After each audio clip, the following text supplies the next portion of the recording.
Hello, today is Thursday, March 11th, 2021. I'm Nicolette Peterberry, part of the Division of Policy and Education at OLAW, and today it is my pleasure to welcome our speakers, Drs. Pat Brown, Betty Goldentire, and Brianna Skinner to the OLAW online seminars to present 21st Century Cures Act Update on Implementation. Dr. Pat Brown currently serves as the Director of the Office of Laboratory Animal Welfare. She received her undergraduate degree in animal science from the Pennsylvania State University and her veterinary degree from the University of Pennsylvania. She joined the NIH in 1986, serving in several clinical and management positions in the intramural research program before joining OLAW in 2006 as the director. Dr. Goldentire is a graduate of Tufts University School of Veterinary Medicine. She came to USDA after working in a small animal practice and then with the Humane Society in Chicago. Dr. Goldentire was an animal welfare inspector in Wisconsin and a regional animal care specialist before becoming the regional director for animal care in Raleigh. In July of 2017, she moved to DC to serve as the Associate Deputy Administrator for Animal Care, and in December of 2019 became the Deputy Administrator for Animal Care. Dr. Brianna Skinner is a Commissioned Corps Officer in the U.S. Public Health Service. She is assigned to the Office of Countermeasures and Emerging Threats, OSET, within the Office of the Commissioner at the U.S. Food and Drug Administration, FDA, and serves as a senior regulatory veterinarian. She is an animal model expert for the administration of policies to facilitate the availability of safe and effective medical countermeasures against chemical, biological, radiological, nuclear agents, and emerging threats. Prior to transferring to the FDA, she worked at the Centers for Disease Control and Prevention for over 11 years, supporting infectious disease research and consulting with principal investigators on animal care and use in compliance with federal laws and regulations. She is a diplomate in the American College of Laboratory Animal Medicine and earned her Doctor of Veterinary Medicine degree from Tuskegee University. Her Master's of Public Health was earned from Benedictine University.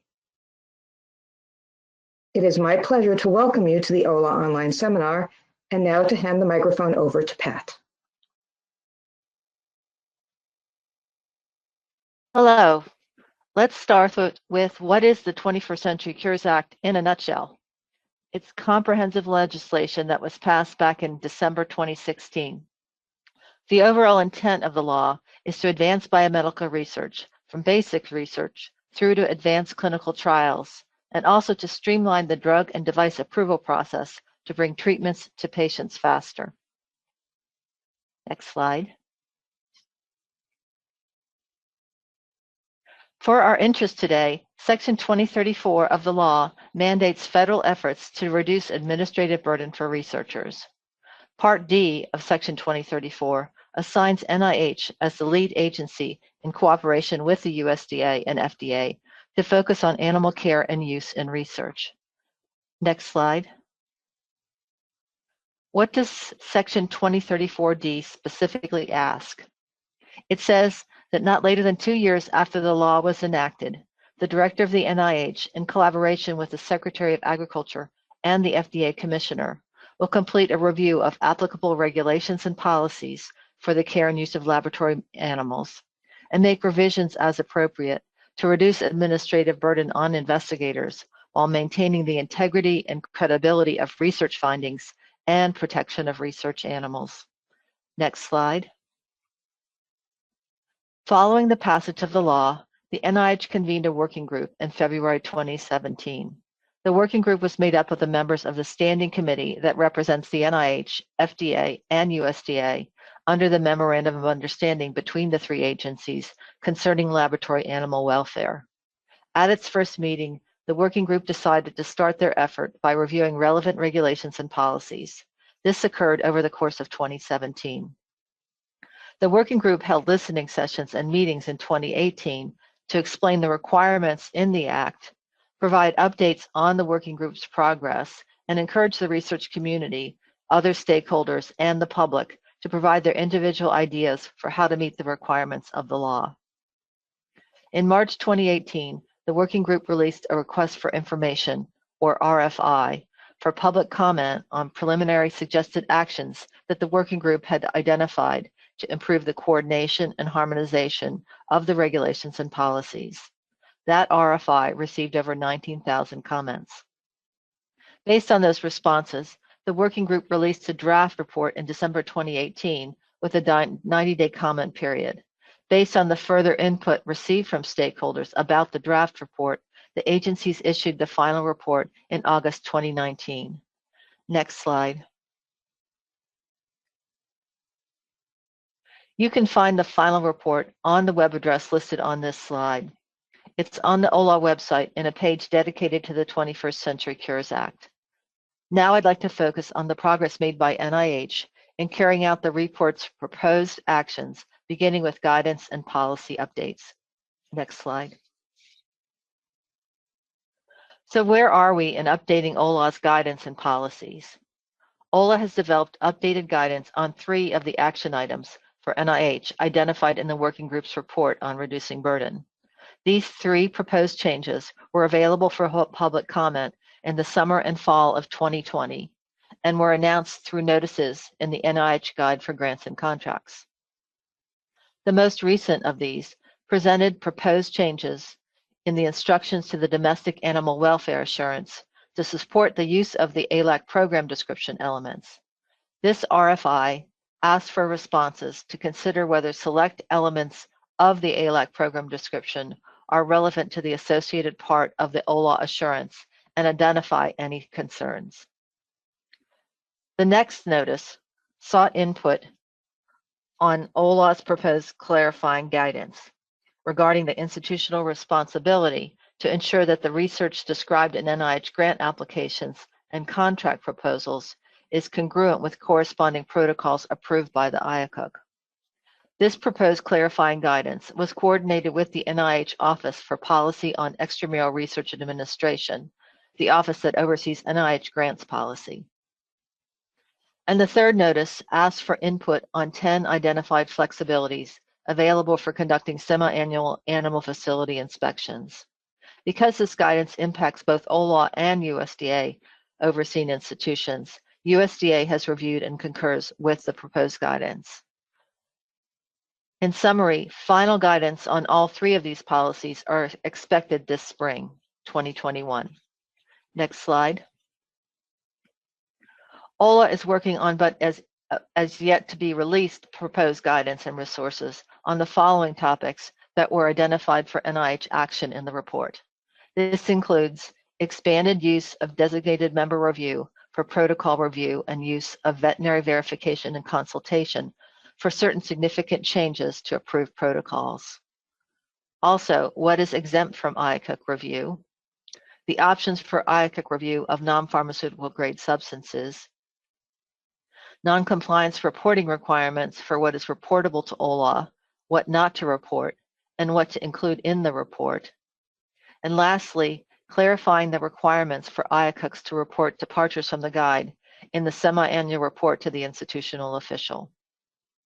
And lastly, applicability of the PHS policy to zebrafish immediately after hatching. I'd like to acknowledge the diligent efforts of OLAW's Division of Policy and Education in developing this new guidance and associated resources, and the guidance that is in ongoing development. Next slide. The 21st Century Cures Act also requires that the agencies improve coordination of regulations and policies. Displayed here are the coordination steps that NIH is undertaking and the progress that has been made on each. In blue on the slide was a plan for OLAW to harmonize with USDA to allow institutions to submit annual reports to both agencies by December 1st each year. This reporting schedule is now in place and was effective for the 2020 OLAW annual report. In green on the slide is our proposed change in the instructions to the Domestic Animal Welfare Assurance to support the use of the ALAC program description elements, as I've already described. We expect to have the final guidance released in the spring on this topic.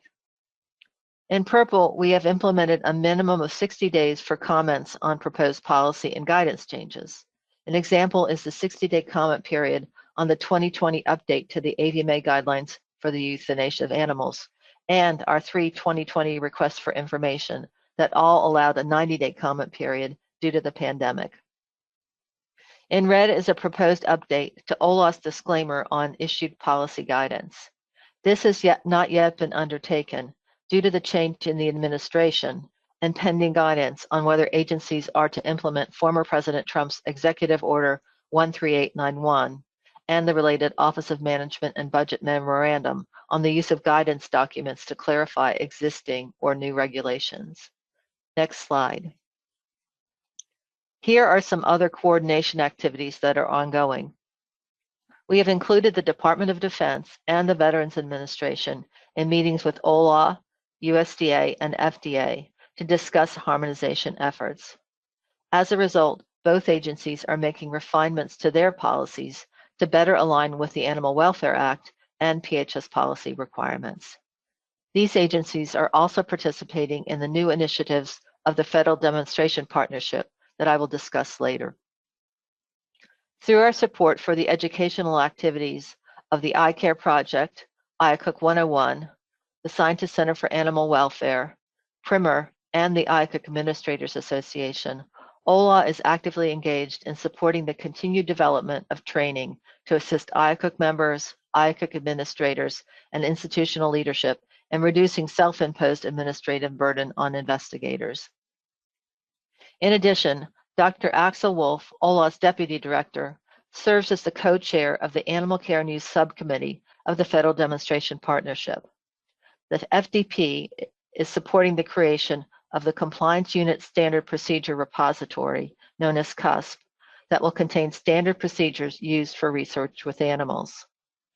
OLAW, along with USDA, VA, and DoD, are also involved with the efforts of the IACUC Administrators Association and the Federal Demonstration Partnership to develop a universal IACUC protocol template.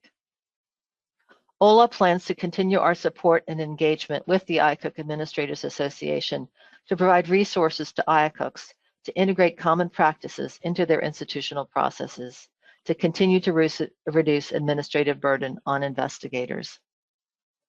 As part of our release of new guidance, or when we are clarifying existing guidance, we are adding new resources to the OLAW website to assist IACUCs and researchers in understanding the flexibilities in the PHS policy for the oversight and conduct of research with animals. Examples of these include a web page with questions and answers on implementation of the 2020 AVMA euthanasia guidelines, a web page on COVID-19 pandemic contingency planning for animal care and use programs with links to 3 webinar recordings and over 20 frequently asked questions for IACUCs and animal facilities on pandemic-related topics, and an updated web page on the annual report to OLAW. Next slide. And now I'm going to turn this over to Betty to talk about USDA's proposed actions. Welcome, Betty. Thanks, Pat. Let's go ahead and get started right away with the proposed rule that USDA published in the Federal Register last September. This rule change is intended to address reforms called for in the CARES Act, namely to identify inconsistent, overlapping, or unnecessarily duplicative regulations and policies, and also streamline regulations that unnecessarily impose administrative burdens or cost on regulated entities. The changes address 3 areas: facility registration renewals, continuing reviews of activities or protocols at appropriate intervals but not less than annually, and the annual report and the signature requirement for the annual report. We got 61 comments on the proposed rule in the 60 days that it was open for comment, and we do appreciate those comments. They're always very substantive and helpful to us as we move to the final rule. So starting with the protocol review proposal, and the current requirement is to conduct continuing reviews of activities not less than annually. We proposed removing that requirement and instead inserting a requirement that IACUCs conduct a 3-year complete review of activities. It's important to note that the IACUCs would continue to review and approve significant changes regarding the care and use of animals in ongoing protocols. and that the IACUC may always choose to review a protocol at an interval more frequently than 3 years as part of their program review. This change would align USDA and NIH requirements and would reduce the time and effort dedicated to reviewing protocols on an annual basis while retaining the benefits of a thorough, complete review every 3 years and ongoing review of any significant changes. I know many of you are already conducting a complete review every 3 years, but we see a real benefit to animal welfare by replacing what can sometimes be a pro forma annual review with this complete 3-year review. Now, the second part of the proposal would be to eliminate the requirement for the Chief Executive Officer and the institutional official to sign the annual report. This helps us move away from paper forms and go electronic. Removing the signature requirement guards against identity theft and allows the facility representative to electronically submit the annual report on behalf of the CEO or IO while maintaining the requirements for the facility's annual report and practices. And just a note on this, year by year, more and more of you are filing electronically, which is great. 600 this year of our roughly 1,100 submissions were submitted through the online system.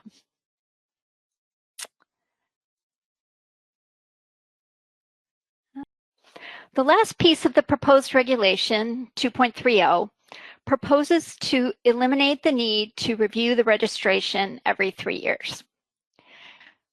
So currently, you renew every 3 years, and this would eliminate that need. We are proposing adding a little information onto the annual report, and then the annual report will take care of any updates we need. So no registration renewal would be required. You just register once, file your annual reports, and that would be the end of it. We'll also be removing the language in the regulations about inactive status. It's so easy to get a new registration that there's really no need for that inactive status. And so this is cleaning up a regulation that has not been used in years. Facilities will either be registered with us or not registered with us. And where are we with this rule? Awaiting departmental clearance. As Pat mentioned, we have a new administration, and they're going to be taking a look at this proposed rule that we have and making sure that everything is in line with their priorities. If all goes well, the next step would be publication of a final rule, and in the final rule, there will be an effective date.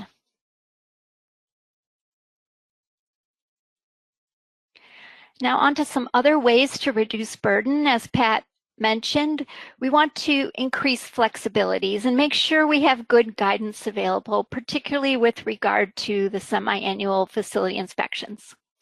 So use of the ALAC site visit is one of the semi-annual flexibilities that you have. We've also been looking at virtual inspections that have been really helpful over the last year. We want to make the most efficient use of our IACUC members during the semi-annual facility inspections. There's no need for 2 members to be together in every single room, and it can be very efficient also to use consultants when possible. So we're working now to get information out on all of those flexibilities.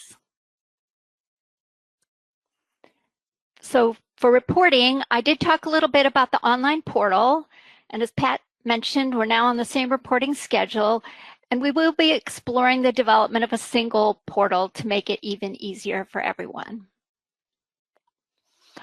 On guidance, significant new policies and any revision to policies will be made available for public comment. And we will always have a statement in our guidance documents to explain that they are clarifications and are not legally binding like regulations. An example of this is the proposed policy on research involving free-living wild animals in their natural habitat or field studies, which we published for comment. We took comments on that in September and October. The comments have been reviewed, and that final guidance is also in the clearance process. And with that, I will hand it over to Brianna. Thank you, Betty, and thank you for the opportunity to discuss how FDA is reducing regulatory burden according to the 21st Century Cures Act. FDA steps to reduce burden in respect to FDA's rulemaking to Part 58 of the Good Laboratory Practices for Non-Clinical Laboratory Studies are still ongoing. Any comments made in response to the 21st Century Cures Act during the request for information regarding the subject of the GLP rulemaking is still being taken under advisement as finalization of the proposed rule is considered. Some changes with the proposed rules and guidances involve modifying definitions and terms, as well as including additional regulatory activities that were not included previously, such as the regulation with tobacco. Next slide, please.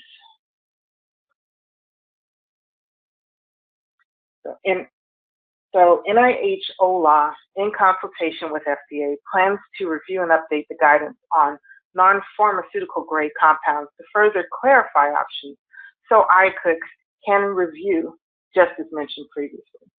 Next slide, please. Now I'm going to talk about guidance for industry put out recently related to compounded drugs. This was put out by FDA Center for Veterinary Medicine, and I'm going to give a little background. The Food, Drug, and Cosmetic Act gives FDA the authority to regulate new animal drugs, which includes animal drugs compounded from bulk drug substances.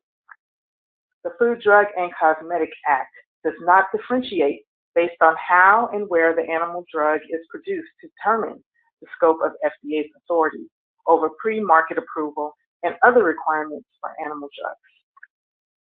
When Congress amended the Food, Drug, and Cosmetic Act via the Food and Drug Administration's Modernization Act in 1997, as well as the Drug Quality and Security Act of 2013, it addressed provisions for compounding of human drugs, but it exempted those drugs under certain circumstances from the requirements for pre-market approval, good manufacturing practices, and adequate direction for use. These provisions are structured as exemptions from requirements because otherwise the requirements would apply. Only compounded human drugs can qualify for these exemptions. Next slide, please. So a compounded animal drug is made by combining, mixing, or altering ingredients to create a medication tailored to the needs of an individual animal or group of animals. These drugs, which can play a critical role in veterinary medicine, are typically made by pharmacists or veterinarians. Compounded animal drugs are not FDA approved. When FDA approves an animal drug, the approval covers a finished drug product, complete with specific active and inactive ingredients, manufactured and labeled in a particular way, and ready for use by a veterinarian or patient without further manufacturing. So, FDA approval means that FDA has reviewed data demonstrating the drug is safe, effective, quality manufactured, and there is truth in the labeling. Further, the approved animal drug becomes part of a post-approval pharmacovigilance program, where there is monitoring of adverse events, product defects, advertising, manufacturing and label changes, or the approved animal drugs. Because compounded drugs are not FDA approved, they do not have the same assurances of safety, effectiveness, and quality as approved animal drugs. Next slide, please.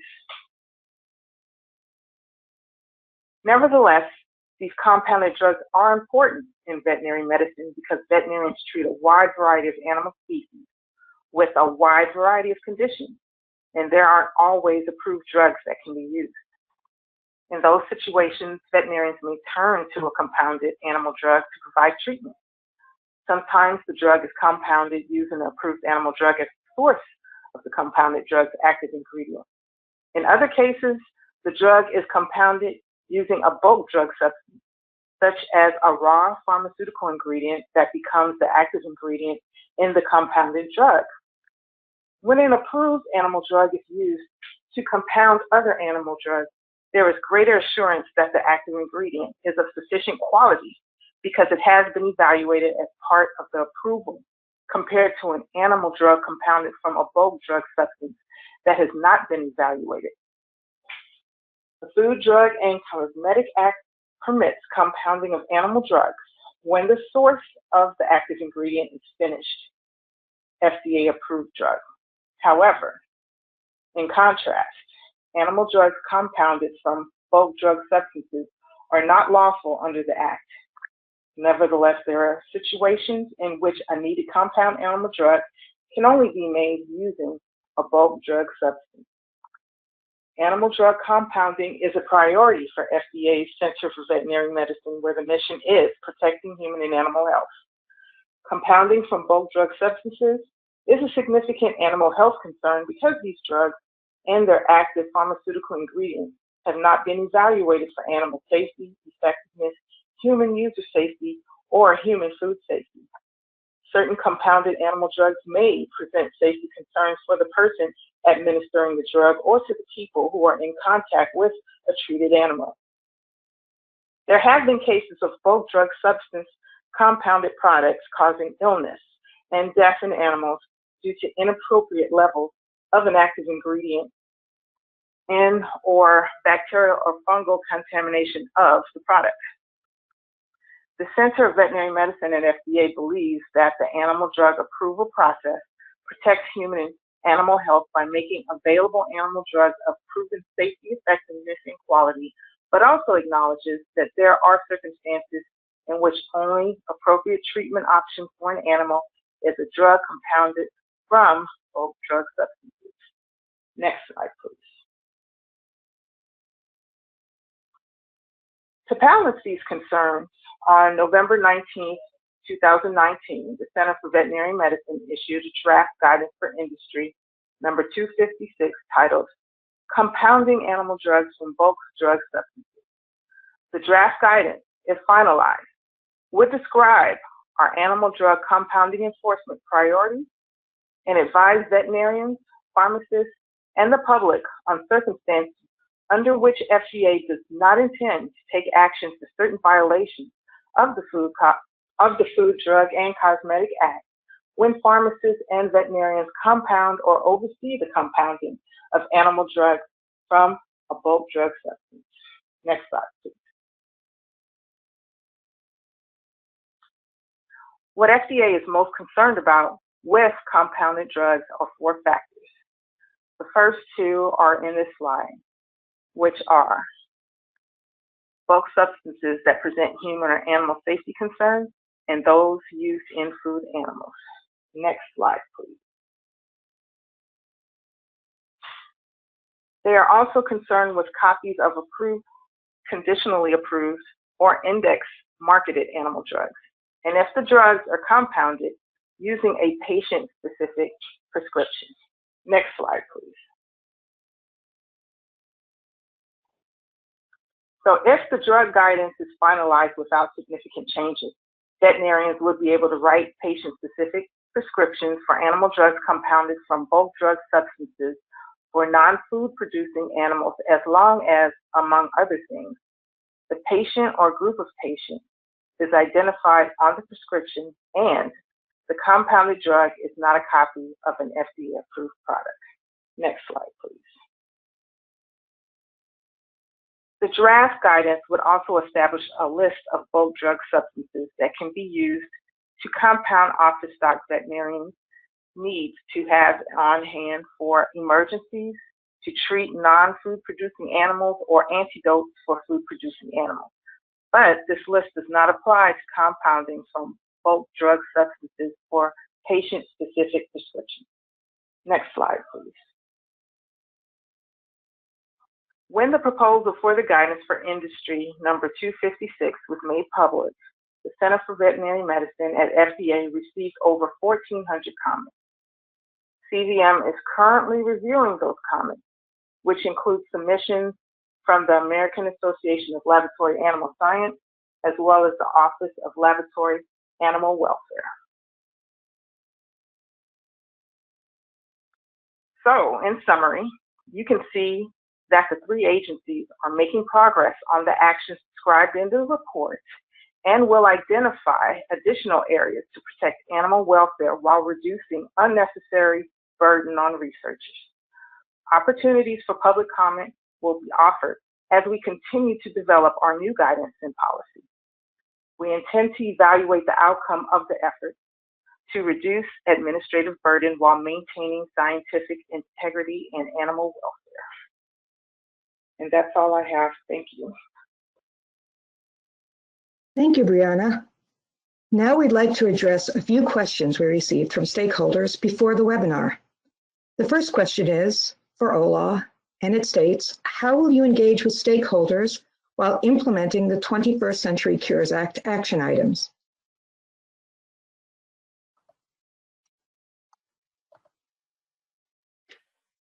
As we have with the development of the report itself, the three agencies will continue to offer the public a comment period as our new policies and new guidance are announced. The comments are very important in helping us shape the final versions of the policies and the guidance that we develop. Thank you, Pat. The next question is for USDA. When can we stop conducting the annual continuing reviews? So not yet. This is a regulatory change, or it will be a regulatory change, and that just takes time. The process includes the proposed rule for public comment, and then review of the comments, and then any necessary adjustments. And then once a final rule is published with an effective date, that's when the new regulation will be in effect.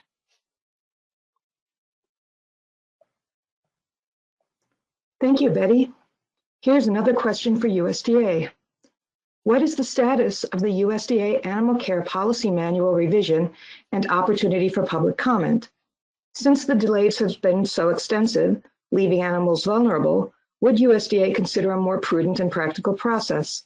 Namely, might it conduct a review of each policy while the other policies remain in place?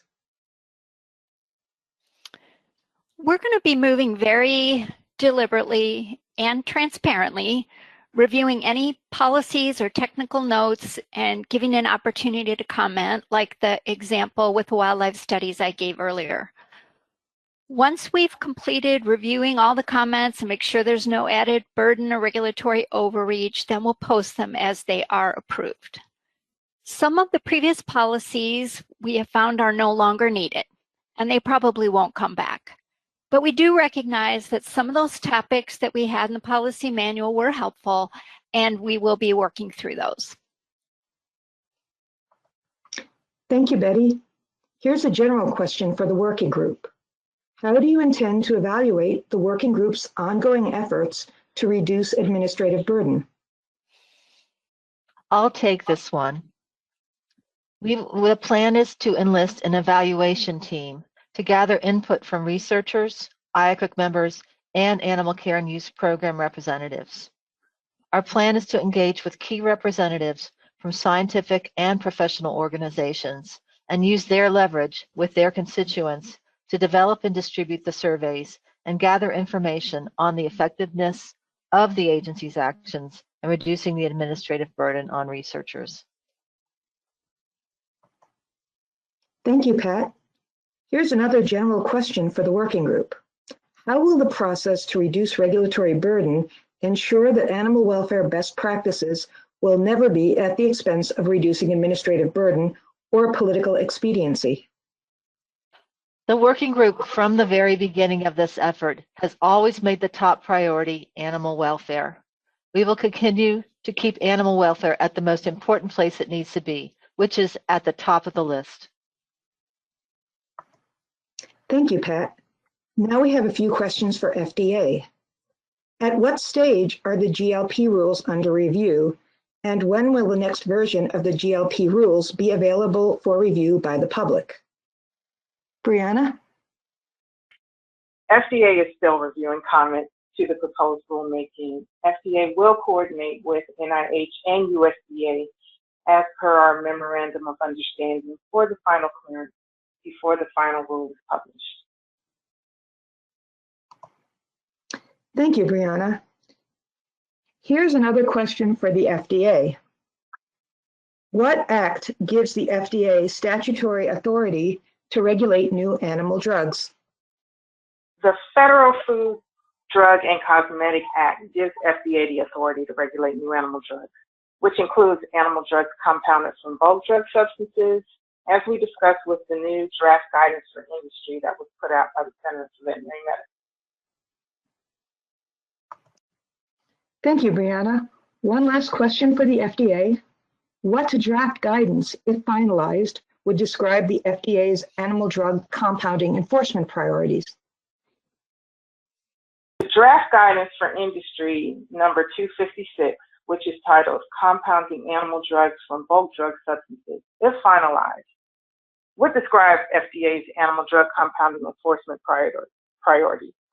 And it would also advise veterinarians, pharmacists, and the public on circumstances under which FDA does not intend to take action for certain violations of the Food, Drug, and Cosmetic Act.